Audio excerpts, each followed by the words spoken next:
Way up north, to Alaska, way up north, to Alaska, north to Alaska. Go north, the rush is on. North to Alaska, go north, the rush is on. Big Sam left Seattle in the year of '92 with George Pratt, his partner, and brother Billy too. They crossed the Yukon River and found the Bonanza Gold below that old white mountain, just a little southeast of Nome. Sam crossed the majestic mountains to the valleys far below. He talked to his team of huskies as he mushed on through the snow, with the northern lights a-running wild in the land of the midnight sun. Yes, Sam McCord was a mighty man in the year of 1901. Where the river is winding, big nuggets they're finding. North to Alaska, go north, the rush is on. Way up north, to Alaska, way up north. to Alaska, North to Alaska, go north, the rush is on. North to Alaska, go north, the rush is on. Hi, I'm Alex. I'm a supervisor in Carlisle, PA area distribution center.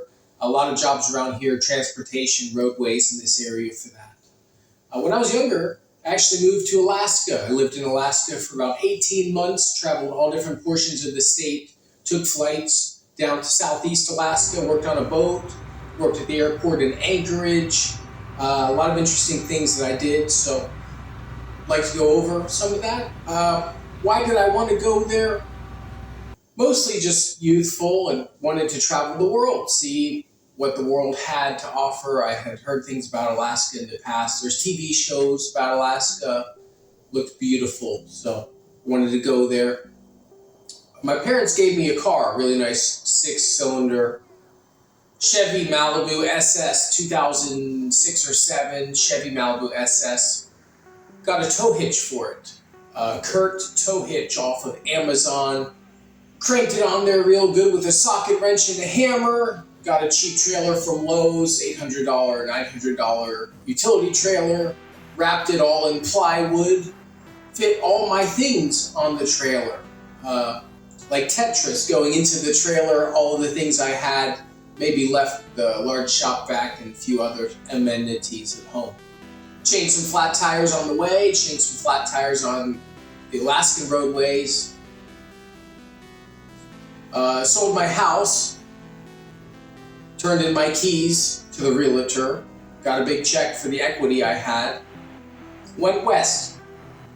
The goal was to get through Canada, wanted to pass through Portal, North Dakota. But this was COVID. This was the onslaught of COVID in America and Canada as well. Everything was on lockdown, so they wanted a molecular COVID test, so I took a hotel. Next day, I came back with a molecular COVID test. They still wouldn't let me through, so I kept going west to Seattle. I got a hotel room in Seattle on Expedia, cheap hotel room. It was a king suite, but it was last minute on Expedia. I did the same thing with flights in Alaska. You buy same day, the flight price goes down because they need to fill the seat. So I put my things on a boat, my car and my trailer with all my stuff on a boat. Got a flight, rendezvoused with my things in Anchorage, Alaska. I made it. Took an Airbnb or a hotel room in Anchorage. Had an escrow down on some land in the Squentna Valley. So I was still trying to build a small cabin out there, essentially, was what I was trying to do. Spend some time in the wilderness. The Squentna Wildlife Refuge area is hundreds and hundreds of square miles of nature preserve. I got a tiny house in Wasilla, the Wasilla area. I got a cheap snowmobile off of Craigslist, and it was a two-stroke. I built a sled to take my things. There's a small trail that goes through the Susitna Point Wildlife Refuge for about 100 miles to the towns in another portion of the state that aren't connected by roads. My snowmobile stalled out going up a hill. I kept trying to start it. I guess the fuel line had popped out, so I was just dumping fuel onto the machine, and then after 5 minutes, it all went up. The whole snowmobile, it just burnt to a crisp. Spent a cold night out there, negative 20 degrees. I had a fire. I actually had a cast iron wood stove on the sled for the trip I was making, so I fired that up. It was nice and warm. Didn't have enough for the lot at that point, so I started applying for jobs.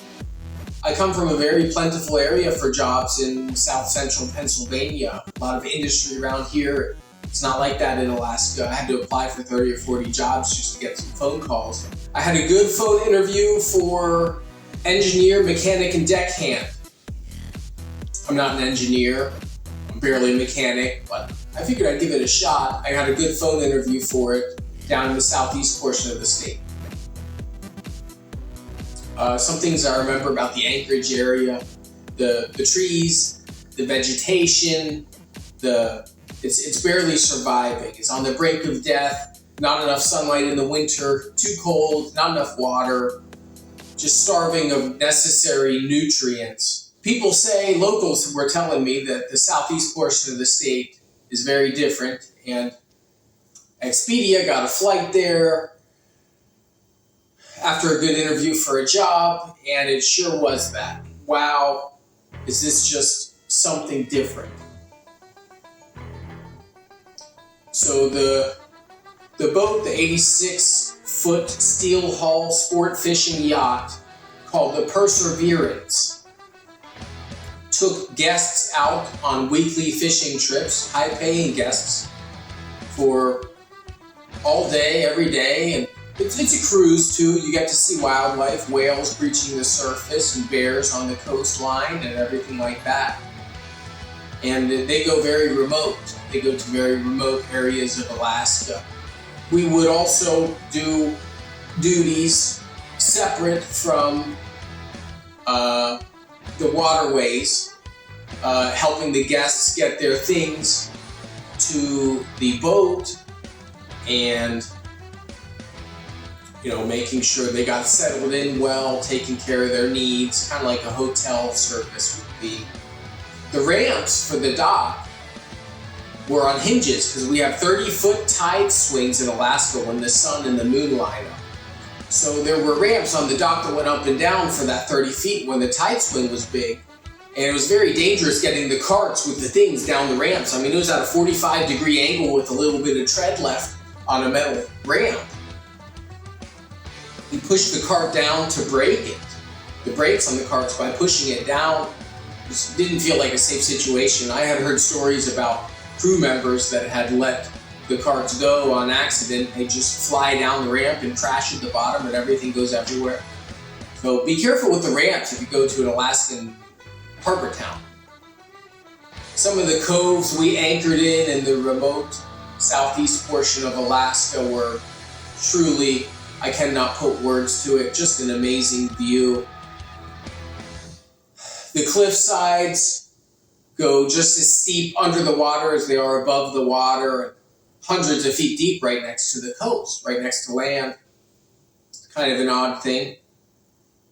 So we take them on week-long trips out of Juneau or Petersburg or some other small towns, Wrangell or Sitka, and they'd fish for a week and enjoy excellent seafood meals prepared fresh from their catch. Salmon, rockfish, lingcod, halibut. We even had crab traps out for Dungeness crabs. Dungeness are kind of like looks like a Maryland blue crab, similar tasting meat. Petersburg, for example, we docked in a few times, a small fishing town. When they talk about going into town on the TV show Port Protection, they're talking about going to Petersburg, Alaska. And the only way to get from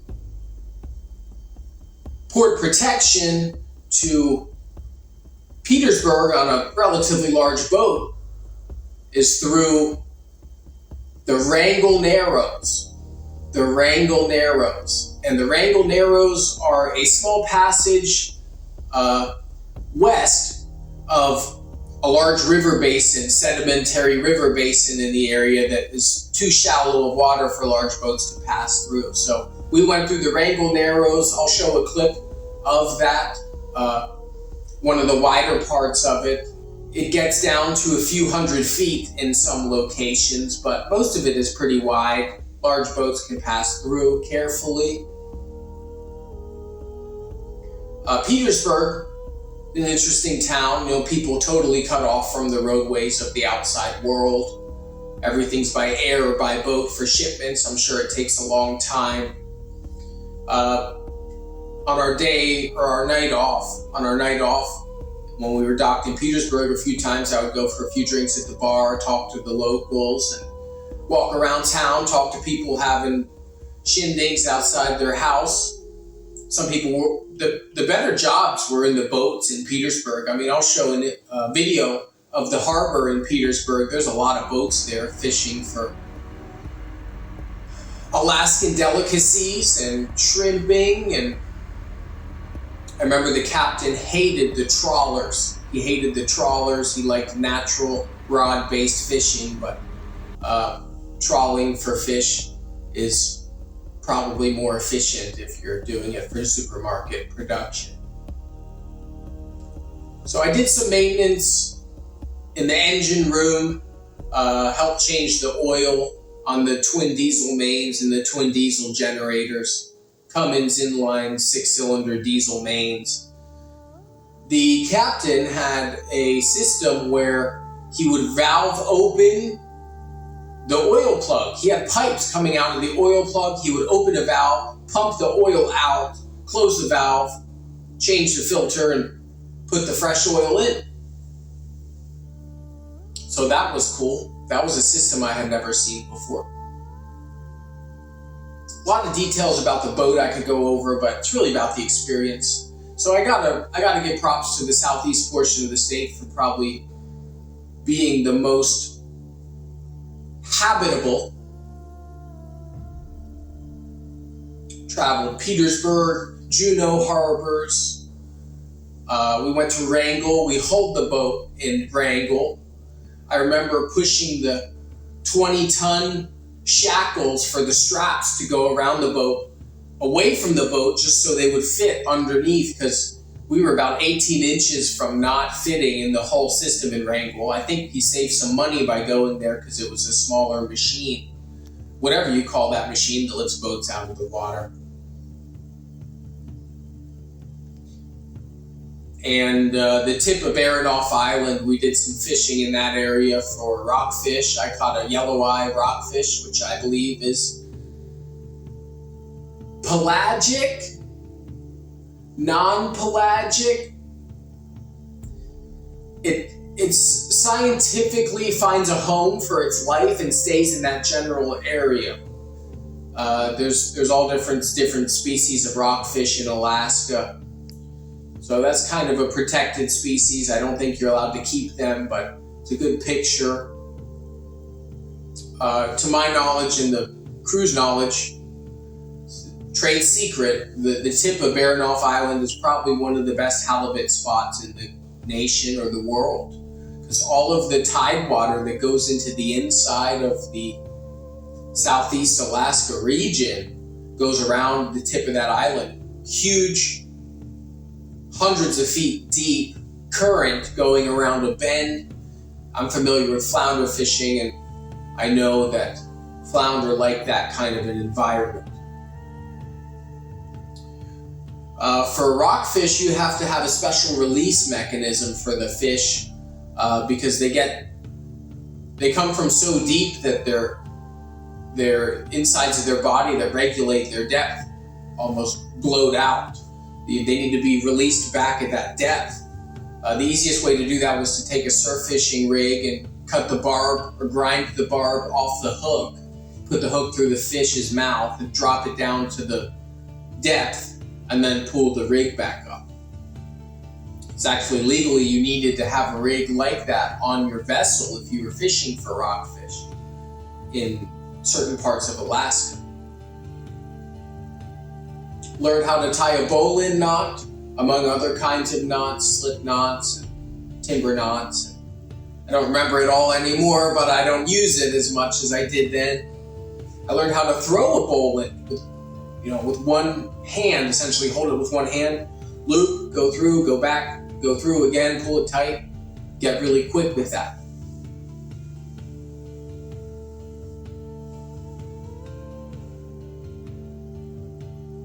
Some of the guests were interesting, how they made their money and why they wanted to venture to Alaska. We had guests from Texas. Texas is a big state, but it was always the joke that Alaska was definitely the biggest state. Some people liked the crabs, some people didn't like the crabs so much. Crabs loved the salmon. I mean, we would throw halibut carcasses in and cod carcasses, but the salmon heads, man, they loved the salmon. Juneau was kind of a sad town. We have some coal towns that are washed up in Pennsylvania. They had their heyday. Juneau had that kind of a vibe to it. Not a whole lot of industry, not a whole lot of money. Some construction projects that went over budget, got unfinished, and they just sit there. That kind of stuff. Cleaned off the line and the boat, power washed the boat, painted parts of the boat, cleaned off some of the outriggers, the Cannon outriggers that we used to troll for king salmon. There were a lot of boats in the Juneau Harbor, but there was only one with 2 skiffs and a crane on the deck, and then 2 more fishing boats attached to it.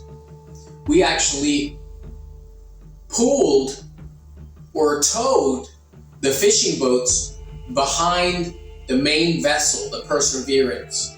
And the most efficient way to drop the fishing boats into tow was to do it while the main vessel was in motion. So we would slow down the boat to, 5 knots or something. The boats would come up sideways to the floating dock that was attached to the aft of the main vessel.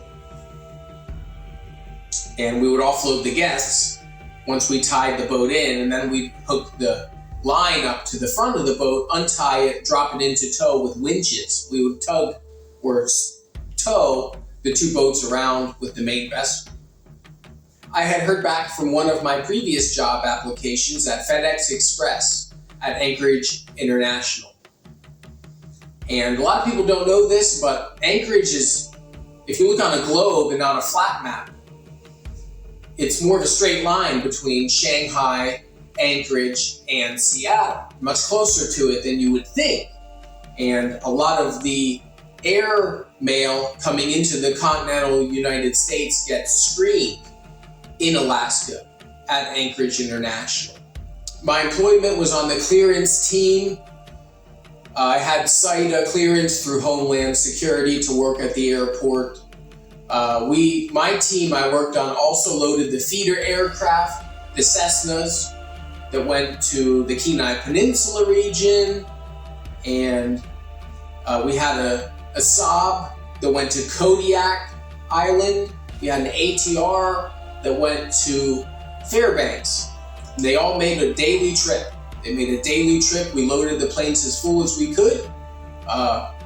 Everything gets weighed and goes in the plane with a weight balance. I loaded the planes myself. If this is a heavy box, we want to put it in the middle, or if we have a lot of heavy boxes, we want to distribute that evenly. We can't have one side of the plane too heavy. I learned how to marshal airplanes with the wands, the orange wands, marshaling an airplane and stop and go right, go left. Trained to operate the machinery. the cargo unloaders, the cargo belt loaders, and the diesel tugs that we used to pull dollies around for the cans. We called them cans because they were aluminum. It was actually called a ULD, Universal Loading Device. So the freight, the airmail went into these universal loading devices, these ULDs, and they got weighed individually. And then a computer system would take the ULD weights and organize the arrangement of the ULDs inside the cargo aircraft.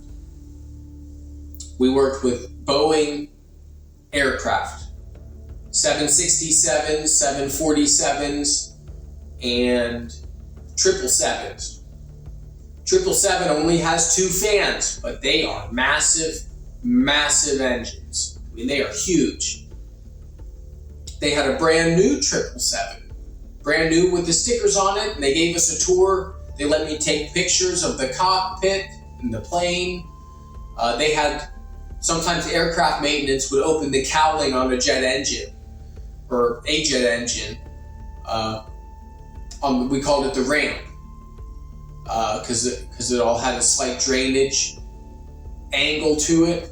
We called it the ramp. They'd open the cowling on a jet engine on the ramp. I'd have to get in there and look at it. I'm a science guy. It just was that amazing to me, the complexity of that engineering marvel. I just couldn't stop looking at it. So the diesel tugs could pull a maximum of 4 dollies, and the ULDs slide onto the dollies and lock in, and then they would go inside the building for processing. The only way to unload a 747 cargo 747 freighter is to drive the diesel tug with 4 trailer dollies behind it, which are not directly connected. They're dollies like trailers through between the 2 engines on the 747. I did that right. I knew that would be a big money mistake. I did not make the big money mistake that day. So I had traveled the Palmer-Wasilla area, north of Anchorage and west of Anchorage. This time I went south of Anchorage, down into the Kenai Peninsula. I have to say that was also a very beautiful landscape. It was a little bit south of Anchorage. The sunset on the beach in Kenai was remarkable. Over the mountains in the distance, with the water, the ocean in front of it, the beach in front of you. It was amazing. Some things about the Alaskan environment though, I mean, it's good sunsets, long sunsets in the summer, but things going from freezing that cold to thawing, and the salt water in a lot of locations does just destroy things. I mean, you leave something outside in Alaska for a few years, you can expect it to almost disintegrate. Found a cheap boat haul on Craigslist, a ham haul, H-A-M-M.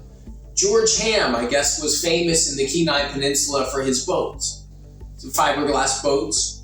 Some people were surprised I got my hands on the haul that I had found, but it was a fiberglass boat. It's thick, so close to 1/2 inch thick fiberglass with big boards running down it, all sealed in fiberglass.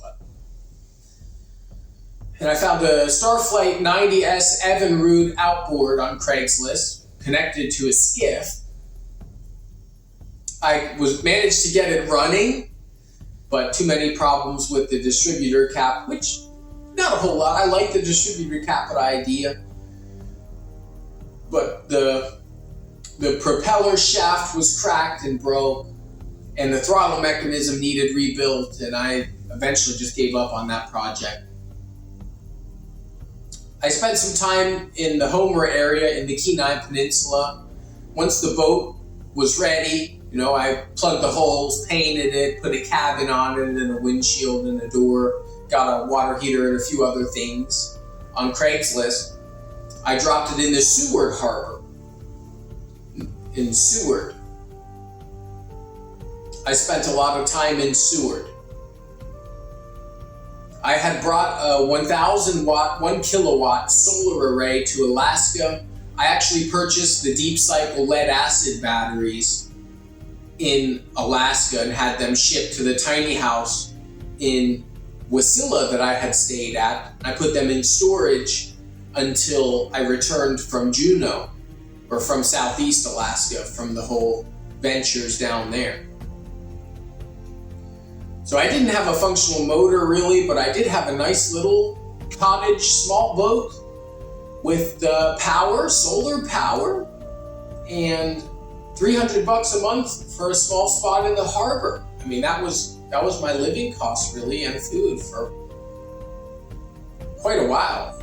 I had brought some MREs with me. I ate some of those, and got by pretty cheaply for a lot of my time there. I spent many months in Seward. Eventually ran out of money and came home, but to Pennsylvania.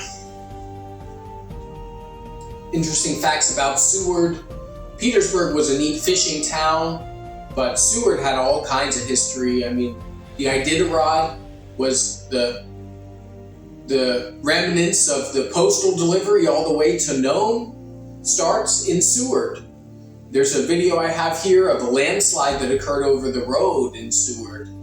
And right next to it, you can see the mile zero marker for the Iditarod. I guess in the early 1900s, people first arrived in Seward on a boat, a steamboat, set up the railroad system to the interior of Alaska. I explored the state park, state national forest, or some kind of refuge for the environment south of Seward. I went down in there camping for a while.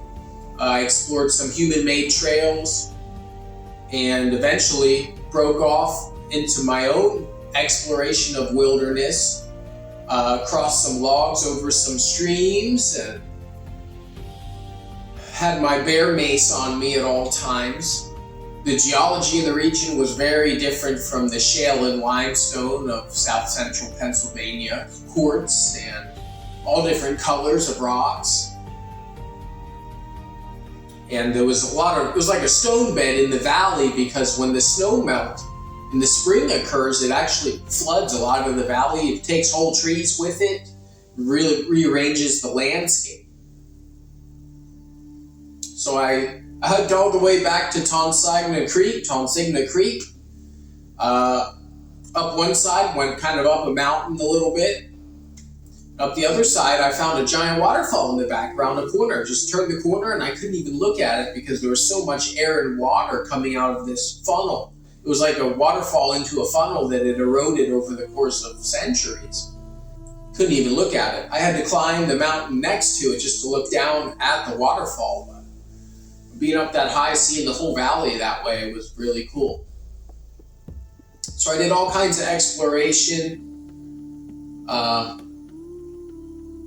museum in Seward detailing the 1903 trip there on the steamboat.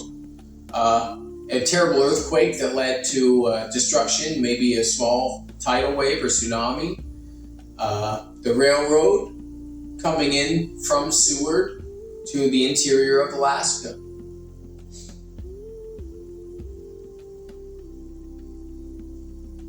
Large Sitka spruce cross section there from a very ancient tree.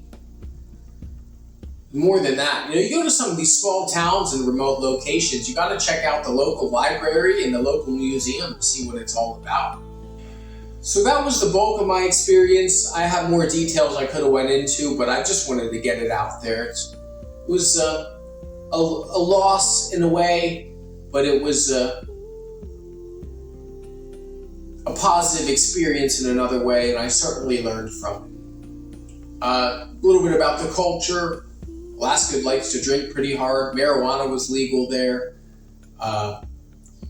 Went into a hotel bar looking for service for a room on a Tuesday morning, and it was just loaded up. You couldn't get a seat at the bar on Tuesday morning in Alaska in the winter.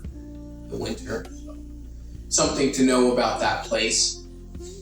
The native culture, the Inuit and the Tlingit, I think they kind of have their own little towns. When we were in Southeast Alaska, there's a little town called Cake, and that's where the indigenous people live and still live. And we don't really go there because we can't really communicate with them, but I'm sure they're nice people.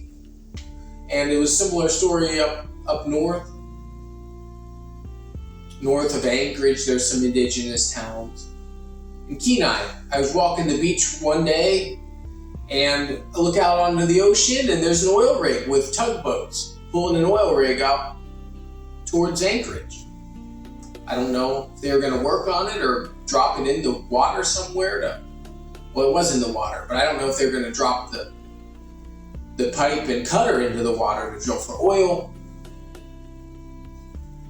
Oh, it's always customary to let your fellow Samaritans know if there's a moose, especially if they don't see the moose. Moose are overall nice creatures, but they're large animals, and they can do some serious damage. So I remember when I first arrived, I drove around the Anchorage Inlet area down towards the Squentna Valley access point where the road stops and the trail begins for snowmobiles. And I look to my left, there's ice sheets out onto the ocean, and seals. I think there were seals or sea lions, definitely probably seals though, just as far as the eye could see. And that was my first realization that, wow, this place is very different. It's very different from the Appalachia that I grew up in. Overall grateful for the experience. That's the story of my journey to Alaska.